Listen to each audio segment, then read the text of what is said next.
你们可以来挑一下啊，我给大家放3张图，大家可以看一看，你们更喜欢哪个？分别是1、2、3，喜欢第一的敲一啊，看完了之后你再给答案啊。喜欢第一张的敲一，喜欢第二张的敲二，好不好？好，这是我们说的第一张啊，大家看到了，是一个一河两岸的一个河这个湖景或者江景的一个景色哈。这个画面当中啊，主要的一个内容是这个点景的小的船只啊，这是第一个。然后第二张图大家可以看一下啊，这个呢是陈少梅她所绘制的一个清河淡远的一个景象。这张是陈少梅的，但我们得用这个偏熟的纸张去画。然后呢，再一个就是我们的第3张图，大家可以看一下。这张呢和我们挂历可能尺寸的大小更接近一些，就是它本来就是一个方形的吧，就是一个方形的。你们可以看看，更喜欢哪一个？3和2是吧？3好像更多，也可以。陈少梅那张呢，我们也可以大家画的，也可以大家画到。好，那么就画第3个吧，把它画到我们的这个挂历上方。你可以找个方形的纸张，找一个方形的纸张来画都是可以的。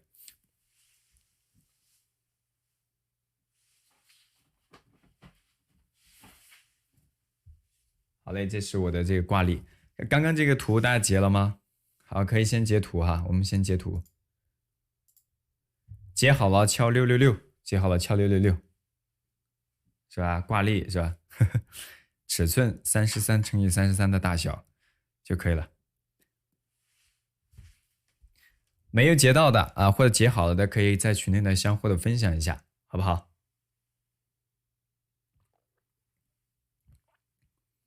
对，我喝口水。下次我休息的时候就让我们的助教，让我们的助教来上。啊，我们的助教可以带大家做广播体操。来，挂历大家注意了啊，尽量不要不要用反了，是吧？一定要让这个咱们这个挂历的这个年份呐、月份呐，在这个下方。上次咱们就倒过来了，对不对？好，我们再转过来啊，确定好了就把它叠过来，然后把镜头啊我们推进一点点，推进一点点，然后拿出我们的墨汁啊，尽量拿出一张33，就是同比例的啊，同比例的纸张，我们来表现这个画面吧。我拿一个试笔的纸。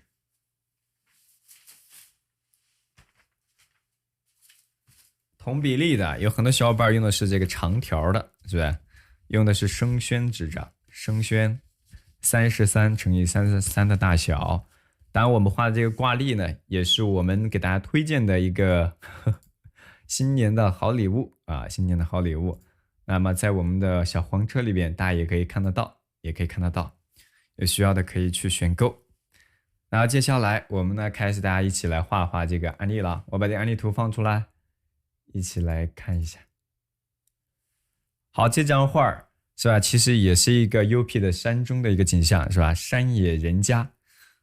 好，在这样的地方，你想不想住在这儿？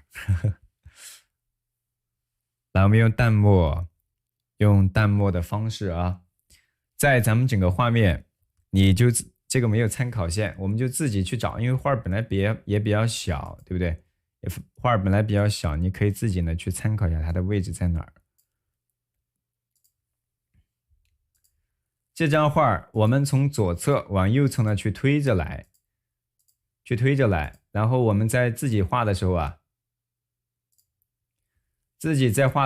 我们去确定一下我们的位置关系就可以了。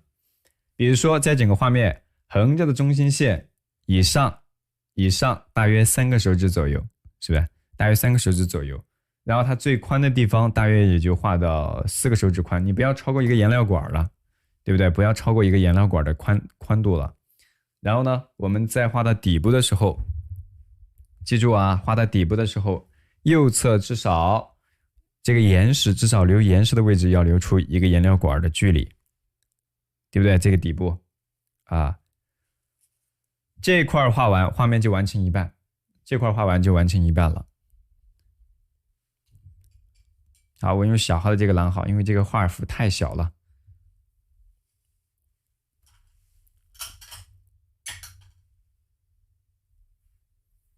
好，微微的调和一下咱们的墨色，微微的调和一下咱们的墨色，刮一刮比例多余的水分，用这个相对浓一点的墨吧，我们来勾勒它的这个轮廓，因为它这个山石的造型这块左侧浓重，右侧呢它浅淡，越往后面走它越来越淡，纵深的关系可以拉得更开。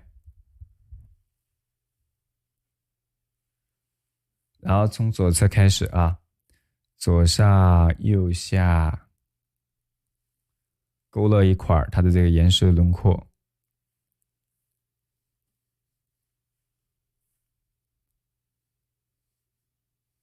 在前后的交叠几层，我们说了不超过一个颜料管的间距哦。然后在它的前方，对吧？我们要再给它交叠几层大的平整一点的结构线。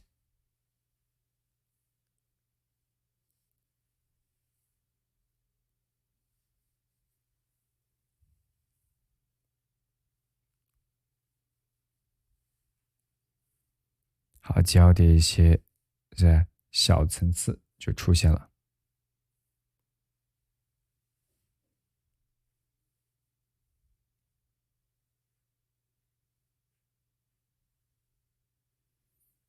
好，接到纸张的底部，接到纸张的底部，它的这种交叠的结构，你不一定要跟这个原作一模一样，但是呢，你可以自己适当的区分一下，声宣。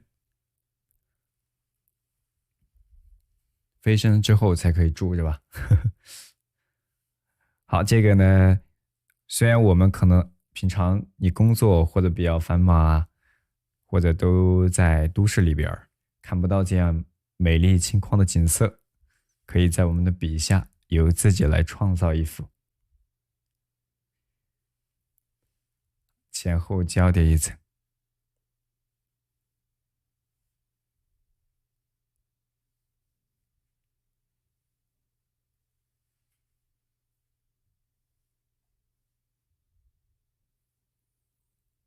好，交叠出来，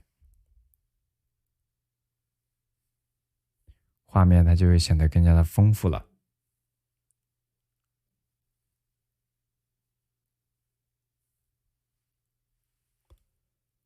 后边在村的时候，是不是也是跟着它交叠的结构线去加的？水太大总是晕怎么办？控水。好，大家平常可能你的小脸蛋儿都要补点水，那么你在用毛笔的时候就要吸吸笔肚的水分。如果已经晕了，就在等它干了之后你再去画，是吧？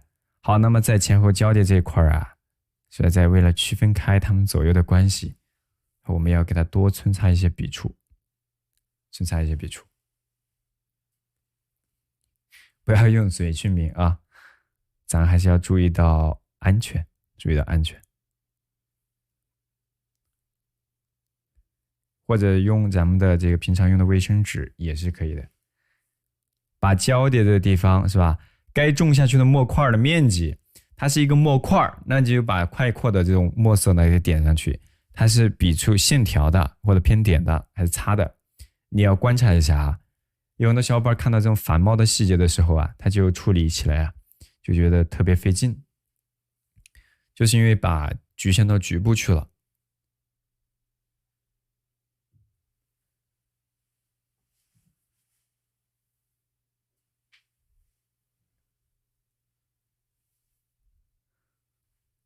好，那我们再往下边走，把别的水刷到脸上是吧？一举两一举两得。这个呢，可以根据自己实际情况啊变异形式。再往这个上方，前方村的墨色是不是就很淡啊？都很淡的啊。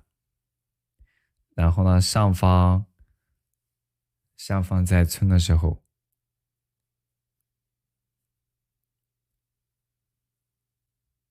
或者后方在村的时候，为了衬托前后的关系，所以才会把它相对加的重一些。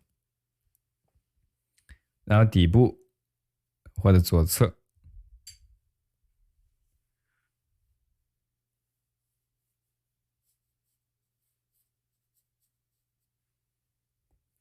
用淡墨是吧？我们顺着它的结构线，高矮的层次的到来一点点。如果你这个怕画的散乱了，那你就稍微的淡一点，笔触清晰点，就像我们的这种皴法一样，一笔笔的去皴，所以也可以的。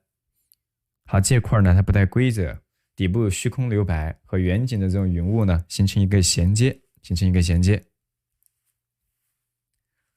是吧？新疆的都可以给大家发货了。好嘞，一切通畅就好。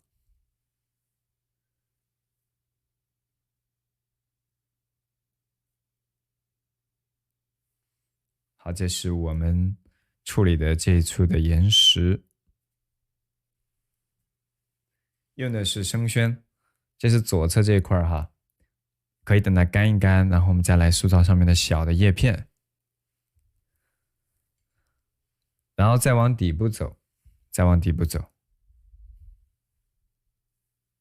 再往底部走的时候，它不是有一些小的石头吗？是吧？可能有大有小，但这种边角的位置上，它同样有一些浓重的墨色，浓重一点的墨色。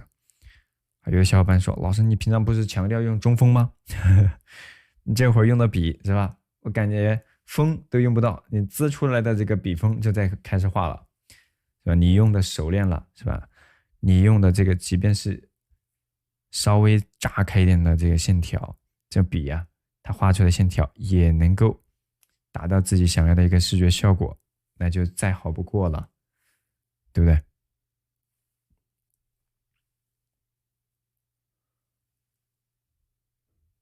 好，感谢小伙伴们的点赞啊！好，能画的可以尝试画一画。那么画的挂历同样也是属于咱们这个回放课程里边的哈，这个还不算一个单独的案例呢。2号链接书里边的呢，今天没有画到，但是我们下次还会画的。那本书是我们长期的一个属于教材了，是吧？属于我们的教材了。用来帮助我们小伙伴提炼笔墨，或者说用笔用墨的一些基本的技巧和法度。陈少梅的作品还是值得去揣摩的。好，在右侧我们呢稍微的擦一擦，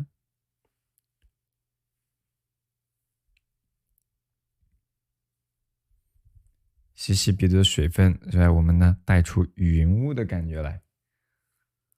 这上方是吧？稍微也要擦一下，因为上面有很多的小树，很多的小树，它可能姿态呢不一定看起来特别的形象。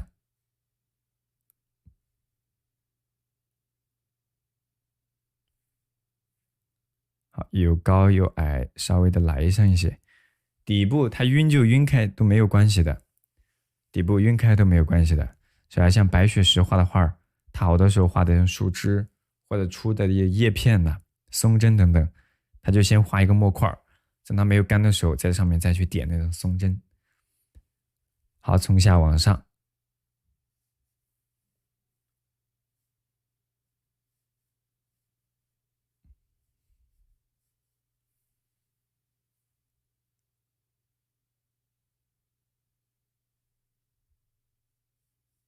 好，可以相对的丰富一点点。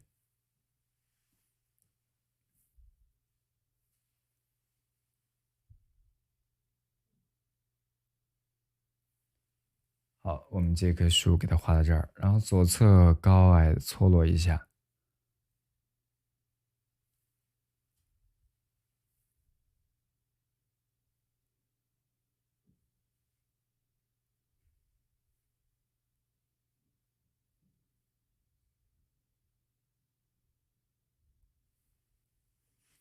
在这个底部呢，我们可以用这小笔触去点它的叶片的姿态，是吧？我们比如说用点类似于芥子点或胡椒点，有一个树的一个形儿就可以了哈。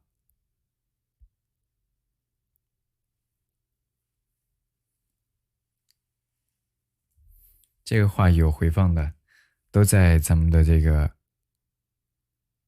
小黄车的第一个链接里边。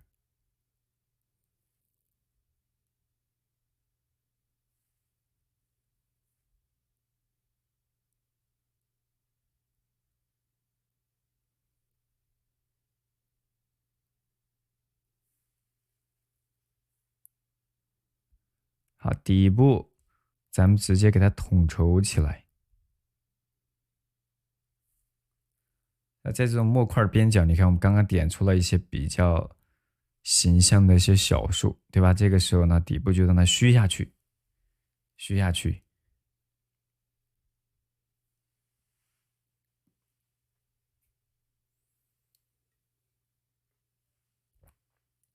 货到付款，还可以支持这样子的吗？好，你可以和客服呢交流一下，如果有什么疑问呢，大家都可以问一下客服，好不好？啊，像这种画这种小的叶片，我们刚刚给大家讲到了，有芥子点，有咱们的夹叶，包括松柏柳，还会带大家临摹咱们古代的，或者不是说古代吧，现代的一些名家的刻图稿，或者给大家讲解一下，对不对？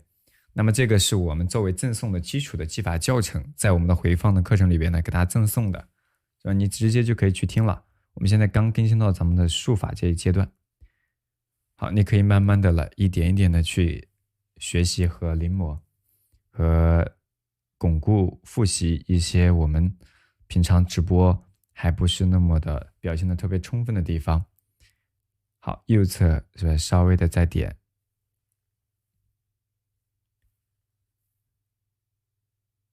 好，稍微的点上一下。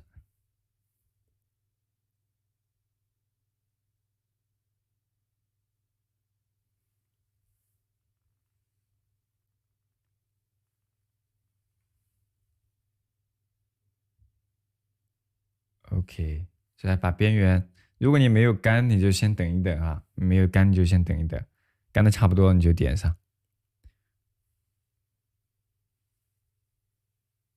这幅画不是的，这幅画是黄君璧的作品。陈少梅的画，它是更多是以熟宣的方式呢去画的更工细的哈，更严谨。我们说有北宗的这种山水的这种遒劲和力量，那也有南宗山水的这种秀美和清润。那陈少梅的作品，我觉得还是比较符合很多小伙伴的一种审美和对比较严格笔法要求学习的小伙伴的去了解。好，边缘是吧？我们可以参差的来一点小草，来点小草。先把左侧呢该加重的加重。这个生宣它比较深的哈，因为是这么的特静止。大家好，欢迎大家来到一朵云的直播间啊！画完是不是要发到粉丝群？可以，可以。我们这个课程的资料区给大家把每一次，就是我们的这个学浪的课程资料区，把每一次我们直播时需要的案例啊，包括正式给大家赠送的课程里边的这个参考的案例图、课图稿，都放到了咱们的课程的资料区，大家呢可以自己去领取，可以领取去观看和了解。不仅仅是像跟直播这样去简单的画一画。是吧？我们画直播的时候啊，可能画的更多是偏一个大概，更多是偏一个大概。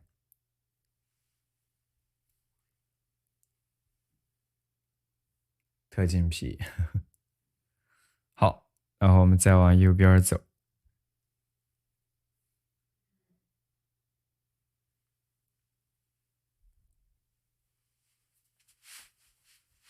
发群里，对吧？好嘞，欢迎新加入咱们直播间的小伙伴，没有点关注的呢，可以点关注，也可以点亮黄色的粉丝灯牌，成为咱们群内的一员。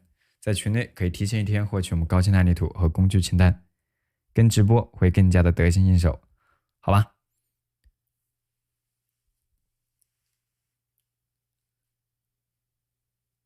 好了，这块呢我们画到这里，然后接下来底部的岩石上方，你也可以适当的点上一些胎点。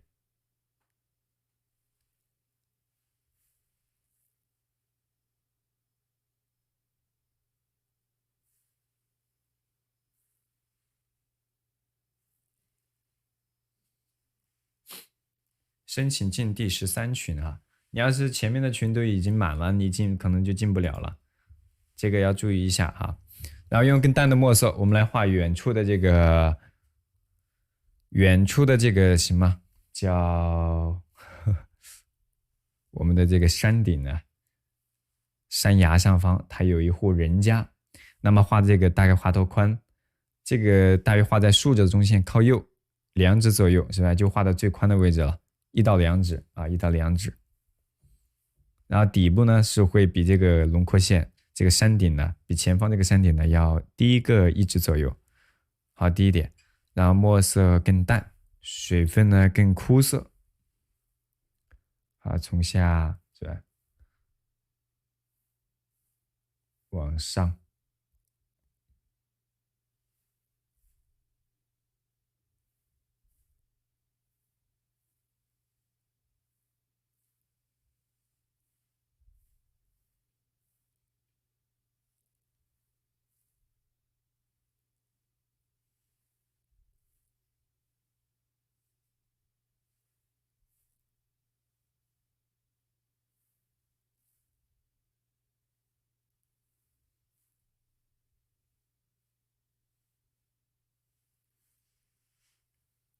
在这个岩石的轮廓边缘呢，可以简单的或用淡墨勾勒一点它的皴擦的这个墨色啊，皴擦的墨色，从上往下，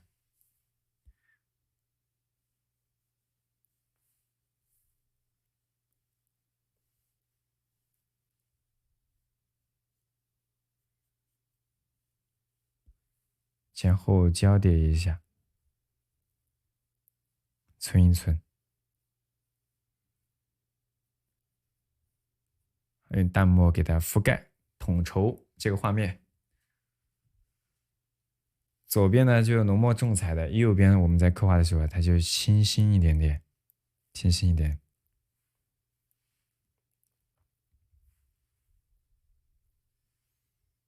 穿上黄色小马甲，点亮黄色的小黄心儿，就可以进入到粉丝群了。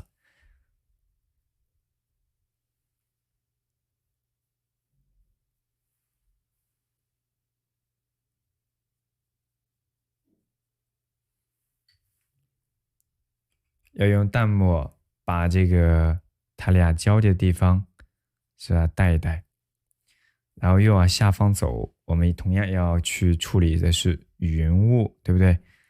也是要用很淡很淡的墨色啊，很淡的墨色，从上往下，升腾的云雾感。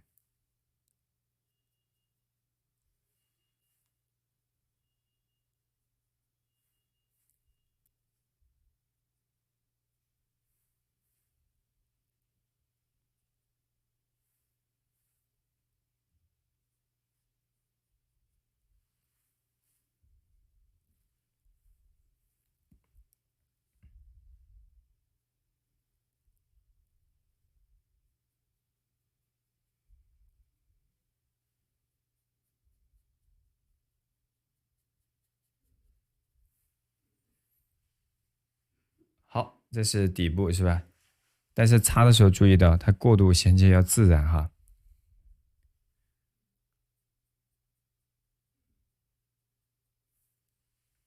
过渡衔接要自然。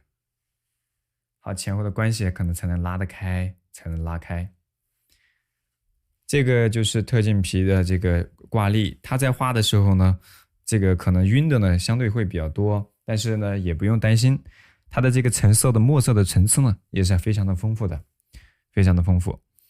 你可以把它画好了挂在家里边是吧？就直接就可以用来观赏，不用自己再去这个什么装裱一下或装框了，挂起来就可以了。好，边角是吧？带一点点小的小树枝。好，高矮的错落。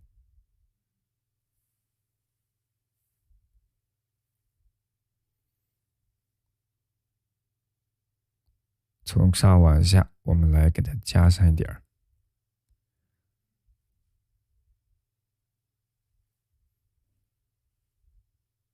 这种杂树，让这个画儿看起来丰茂一些，丰茂一些。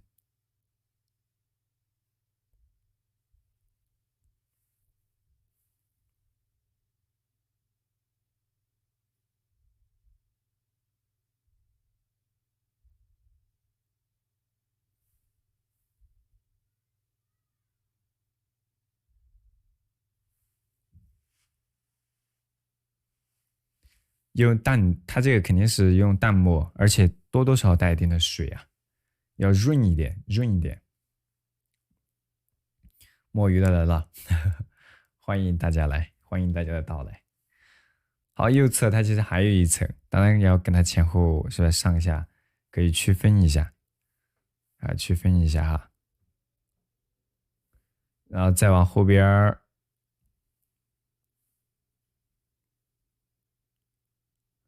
我们的房屋就在这个平台上方。那么我们把这个下方的岩石的形态轮廓勾勒出来之后，更便于我们去表现下面的小的房屋。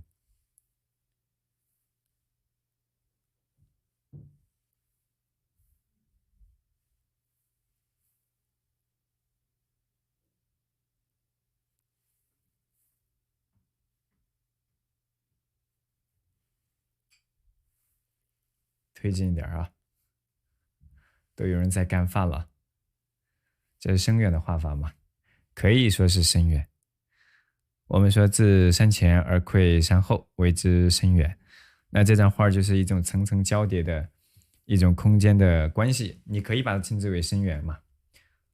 这是古人的一种定义的方法。我们实际自己在画的时候都可以很灵活，不一定说非得我要用什么某一种方法，你只要能体现出你想要的效果，是吧？所有的理论也好，或者说技法也好，最终是要为你的这种画面的表现啊去做更多的服务的。当然，我们的一些理论呢，可能能帮助到我们去进行实践，这是最好，但也不能被它完全束缚住了。画画的时候，我们还是要自由自在一点儿，自由自在一点儿。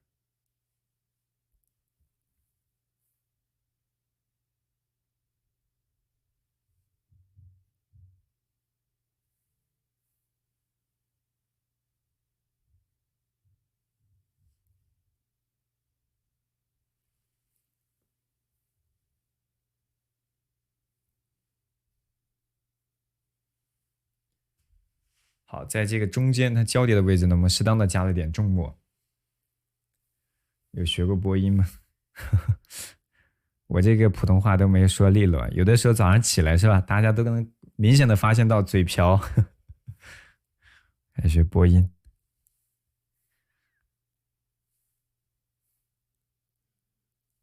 好了，这是我们画的这个山势的这个棱角，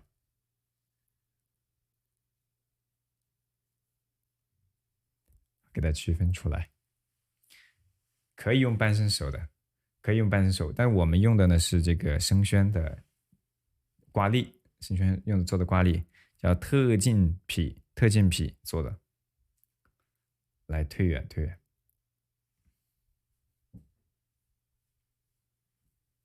好，欢迎新进入咱们直播间的小伙伴，没有点关注的可以点关注，以后每次直播呢都会给大家自动的提醒，让大家可以跟上我们的直播，一起来画画我们的山水作品，好不好？这是我们画的大体的一个视觉效果。然后接下来我们要画的内容啊，就先不画下面的这种小树了，要画上面的房屋了啊。上面的房屋我们先要给它处理出来。这块跟的怎么样？跟的可以的，哎，来敲个666。每天进来听会儿老师的声音就走，点点赞。养成了好的习惯了。好的，然后接下来我们要开始来塑造上面的房屋了哈。左侧如果不够重的地方，自己还可以再去叠加，房屋来，我们推进房屋的这个造型，我们先画房屋呢，还是画这个后面的树？先把树加了，因为树挡着房子的。他的画反正是这样去画的嘛。大概在这个转折的位置上，就这个转折过来一直左右，我们画一棵像是棕树，对不对？棕树，它叶子呢很奇特。我们一般很少画的这种树，对吧？我们顶多画了个芭蕉树，哎，都了不得了。刚刚前面说的那些都是杂树，那这一块的树呢，它就不太一样。啊，大概的树干出来，然后它叶片怎么去画？它向下耷拉一片，向上生发一片。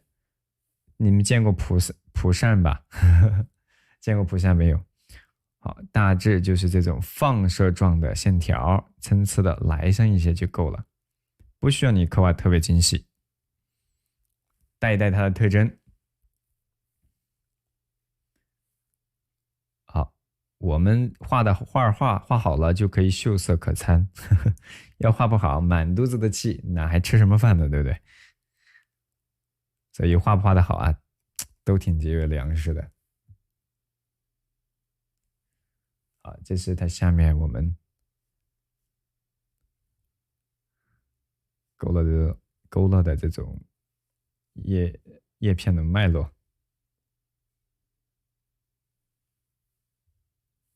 啊，底部这块也是一样，它可以放射状的去勾勒啊，放射状的勾勒。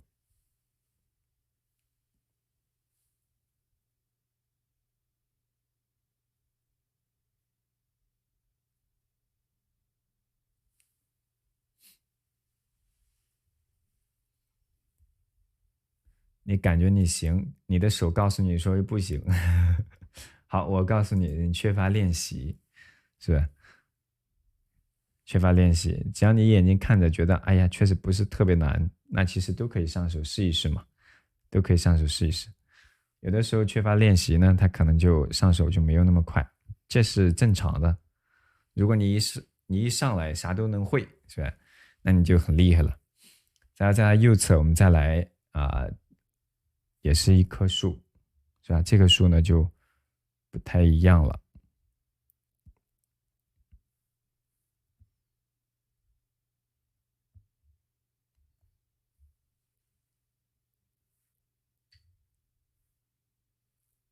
好像烟花是吧？太浪漫了，这都能看出烟花来。这不像你早上的头发吗？这不像你早上起来的头发的样子吗？好，然后我们再来往右侧走，它似乎也有点像我们的这个画的，也有点像像左边这种树，但它又有像这种芥子点的，是吧？或者像一种枯枝。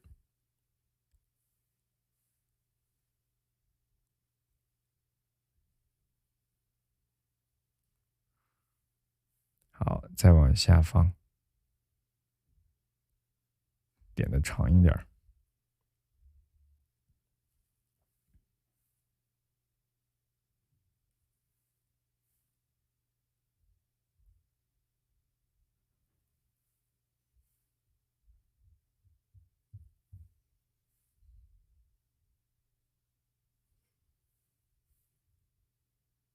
边缘参差错落开，聚散疏密呢，都要注意，都要注意一下。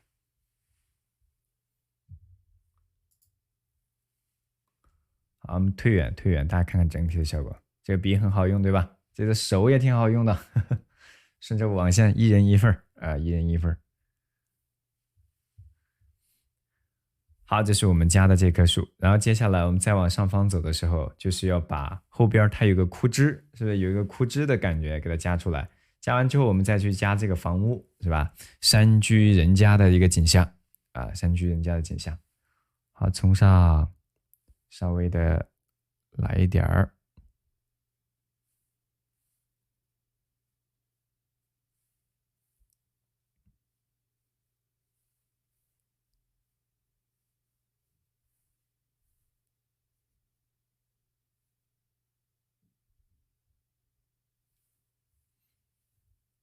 在它的后方出来，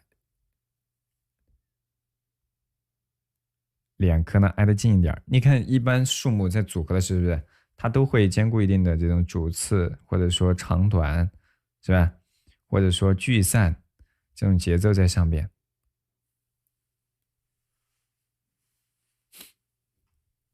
好，欢迎新加入咱们直播间的小伙伴，没有点关注，点一下关注哦。以后都可以自动的提醒，让大家来跟播，跟我们一起来画一画了，笑移山海啊，游山玩水呀，也可以也是跋山涉水。然后我们接下来加的就是上面的这个小的房屋了啊，加这个房屋的时候就比较简略了。旁边栅栏儿，就把这个栅栏儿先给它画了吧。这个栅栏儿我们先给它放出来看看，墨色不会特别的跳跃。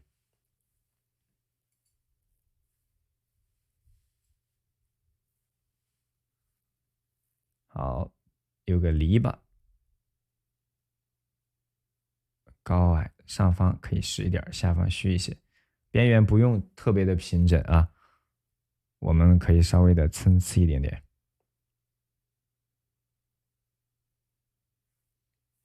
好，有高有矮，到边角的时候它就矮一些。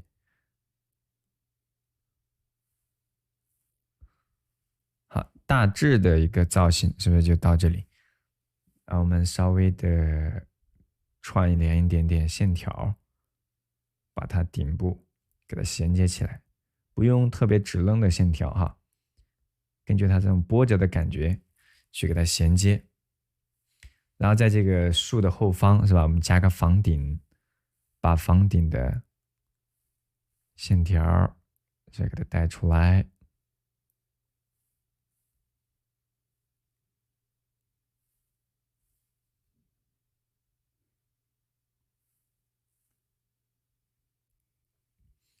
然后在这个房顶上方，房顶的这个上方，我们呢要加点什么小的茅草、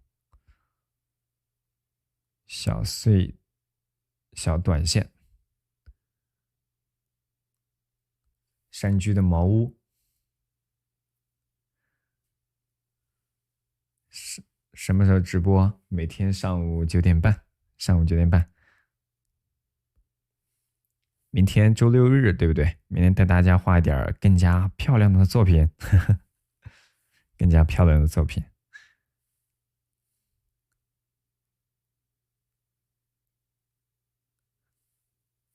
好，然后我们再来把这个小的窗户给它带出来，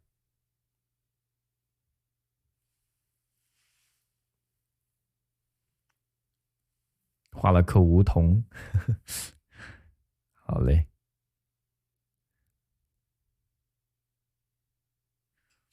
好，小房屋带出来了，在它旁边还可以加个小的。一般在以前偏农村一点的这个环境当中，它有一个主的房子是吧？偏主的一个房子的存在，还会有一个呢次要的房子，是吧？一般用来放杂物或者是一些其他的用途。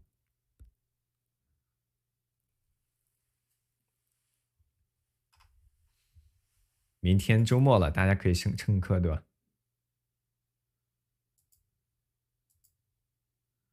好嘞。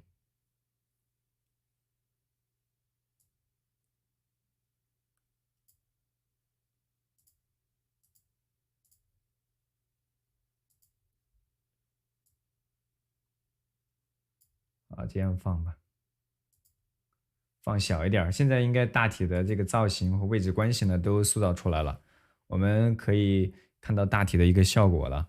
然后在它的后方，房屋的后方及周边呢，它也会有点小树。我们很快就画完了哈，稍微耐心一点。这几棵树画完，我们就可以开始染色了，是吧？就点几笔就可以了啊，耐心点点哦。啊，确实，如果说是上班需要去吃饭的小伙伴呢，可以先去根据自己实际情况来啊。然后我们呢，再来把这个叶片左侧叶片，它点的比较浓重，是吧？我们就直接以芥子点的方式去点就可以了，大致的芥子点。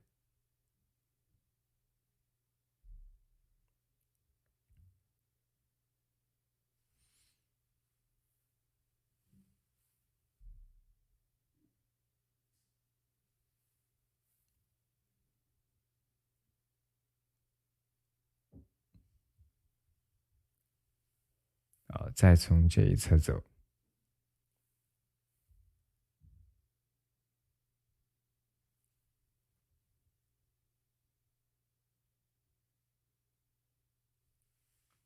好，叶片它是反冒的啊，然后在它周边，我们再加这个小的叶片的时候，它就用这种虚淡的墨色，用很虚淡的墨色去点。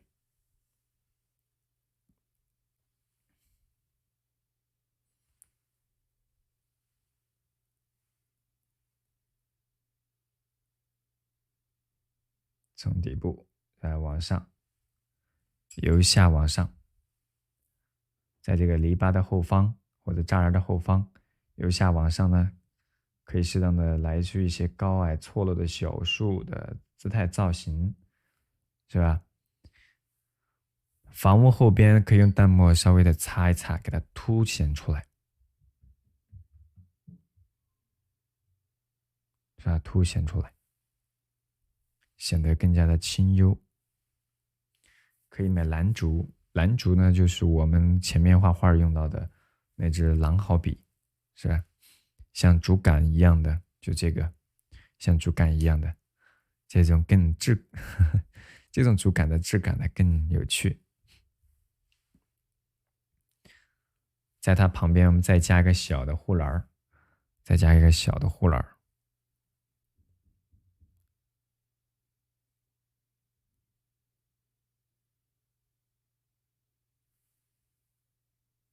是吧就可以了。然后在边角呢，再加一棵小枯树，这个树的姿态就不要像左侧这么直愣了。我们可以稍微的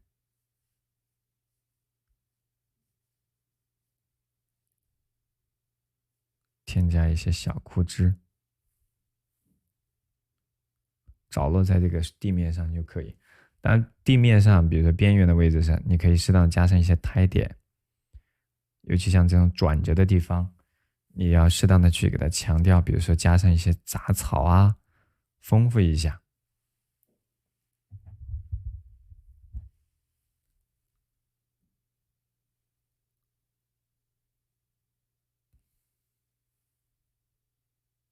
OK， 然后在这个石头、树木、房屋的边缘，稍微点上一些小的点。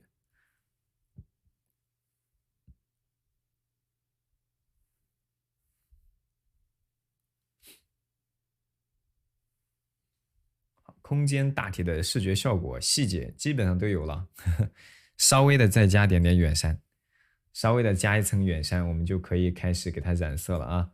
因为这块呢，它还有一丢丢山石嘛，在旁边。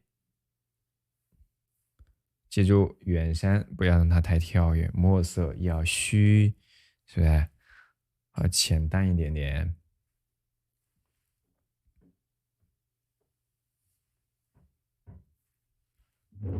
在前后交的这一块稍微的擦一下。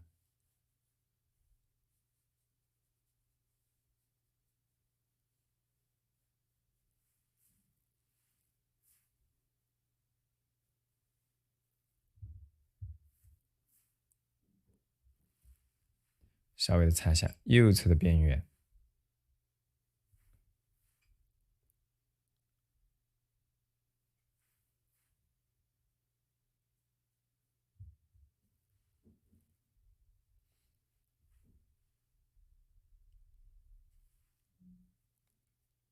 什么是罗青？不好意思，我也不太了解这个，可能是不同的这个绘画的老师呢，他可能自己起了一个名儿，或者说这个材料我确实没有接触到。然后在边缘是吧，再把云雾稍微再添一两层。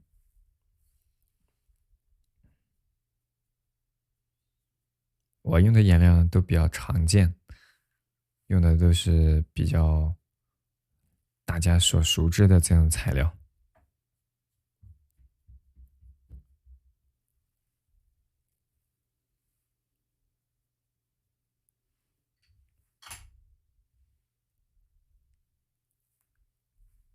是的，咱们的橱窗里边有两款小的零食，一款呢是咱们的大白兔，香甜软糯，咱们的几代人的回忆了。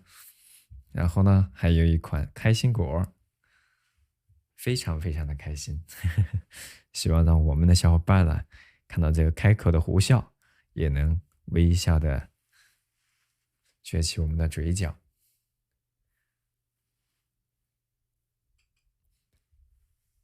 好嘞，然后山顶对吧？这块稍微的体现点云的这种姿态，往下方衔接点淡墨，是吧？衔接点淡墨就可以了。然后远处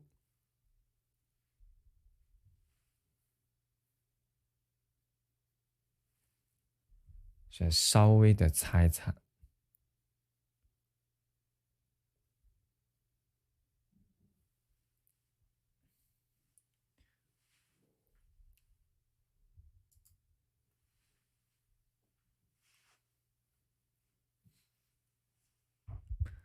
发一下这幅画到群里边是吧？可以的呀，可以的。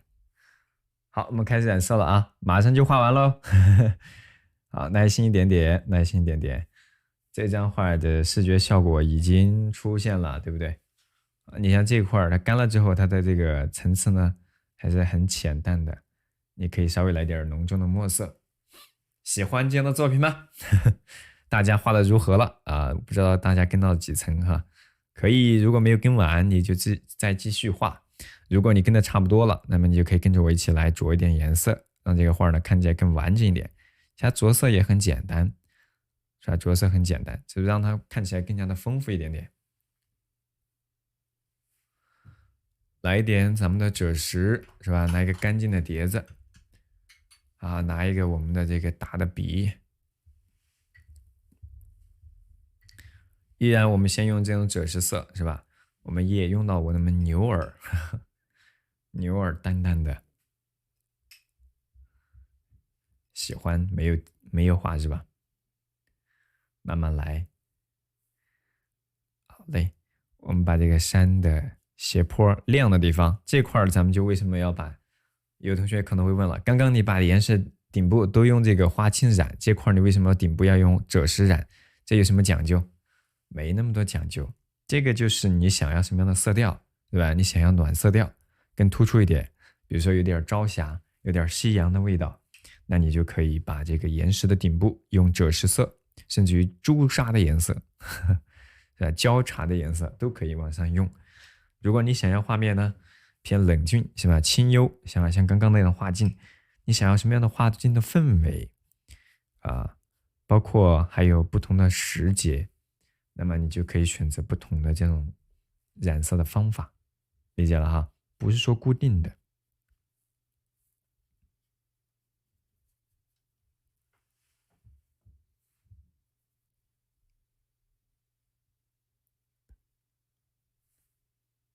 好，房顶是吧？还有咱们的这个小的篱笆、栅栏这块儿也是。远山的山顶都用的赭石，都用的赭石。好，然后我们用花青，用花青，就2种颜色就可以。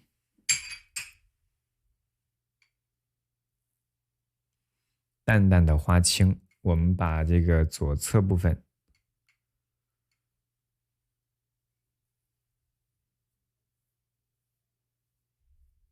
是不是？好，给它染出来。这山头往下都用我们的花青的颜色，但是在画这个花青的时候，就是我们刚刚用的墨色，最好让它干了之后再去染。没有干的话，它容易是吧晕，晕开。这个晕呢，但还好，因为这个纸它不错，因为用的这个宣纸它不错，所以呢，它即便晕，里边它还是会有层次的。干了之后，它还是很透的。但是有的纸是吧，有的卡纸它就是干了之后，它可能就糊成一块儿了。是的，这是浅浆。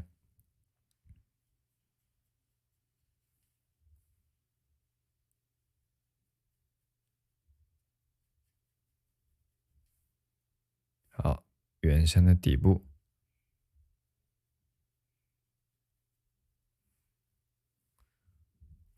更浩渺一些。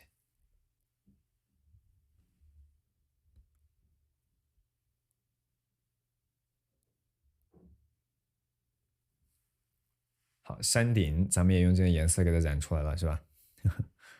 啊，清幽，浅淡。好，远山是吧？我们如果画一点小的山峰。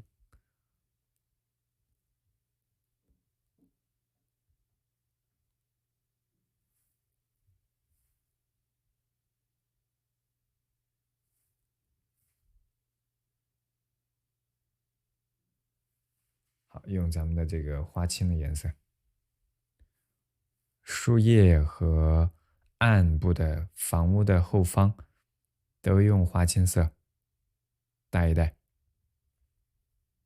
都用花青。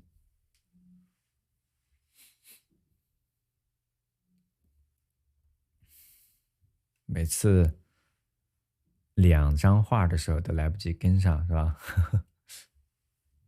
好，当然我们刚给大家说到了哈，如果实在跟不上，我们也需要系统的去了解或者喜欢不想错过喜欢的案例，那么我们的回放呢已经上线了啊，回放已经上线了。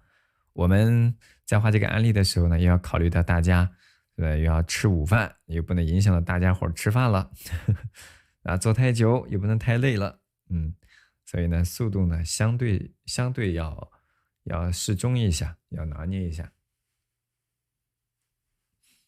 所以大家伙可以根据自己实际情况来，确实肯定会有小伙伴的跟不上，我们可以根据实际情况来做一定的相应的调整啊。好，画的这样的一个挂历啊，自己画的，自己画的作品，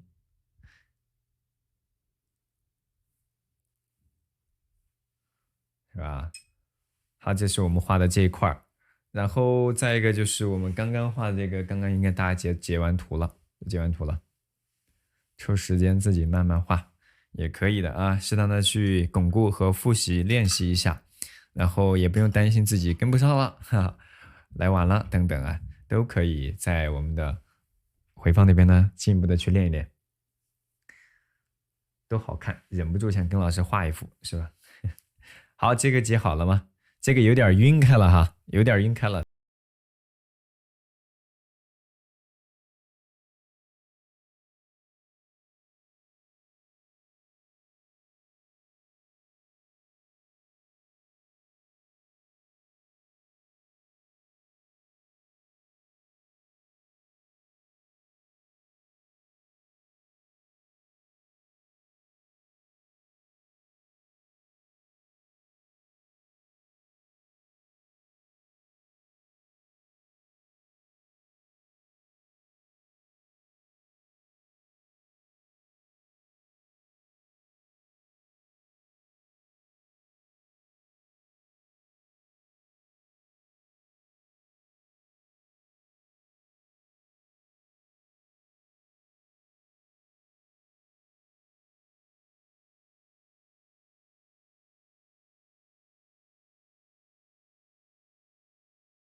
大家相见，拜拜拜拜，周末再见喽。